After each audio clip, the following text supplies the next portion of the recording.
ایک زمانے میں اوکووڈ نامی ایک عجیب و غریب قصبے میں چارلی نامی دو بہترین دوست رہتے تھے، اسرار کو حل کرنے میں مہارت رکھنے والی ایک شوقین بلی اور میکس، ایک شرارتی لیکن پیارا کتا۔ ایک ساتھ وہ اپنی جرت مندانہ مہم جوئی اور اپنی لازوال دوستی کے لیے دور دور تک جانے جاتے تھے۔ ایک دھوپ والی صبح جب چارلی اور میکس شہر کے کنارے پرانے بلوط کے درخت کے پاس کھیل رہے تھے، وہ خزاں کے پتوں کے ڈھیر کے نیچے دبے ایک پراسرار نقشے سے ٹھوکر کھا گئے۔ نقشے میں اوکووڈ کے مضافات میں جادوئی جنگل کے اندر گہرائی میں دفن ایک پوشیدہ خزانہ دکھایا گیا ہے۔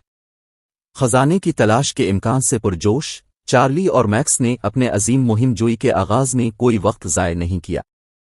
انہوں نے جھاڑیوں میں سے سفر کیا اور نقشے کے پیچیدہ سراغوں کے بعد بلبلوں کی ندیوں کو عبور کیا جو انہیں جنگل کی گہرائی میں لے گئے۔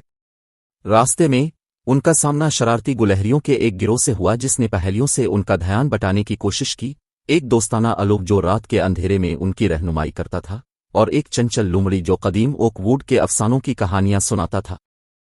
کئی دنوں تک کھوج لگانے کے بعد وہ آخرکار ایک کلیئرنگ پر پہنچ گئے جہاں ایک پرانا گری دار درخت اونچا کھڑا تھا۔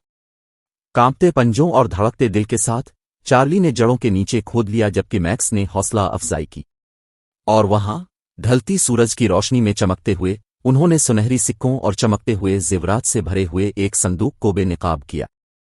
لیکن چارلی اور میکس کے درمیان کسی بھی خزانے سے زیادہ قیمتی رشتہ تھا جو ان کے مشترکہ سفر کے ذریعے مزید مضبوط ہوا۔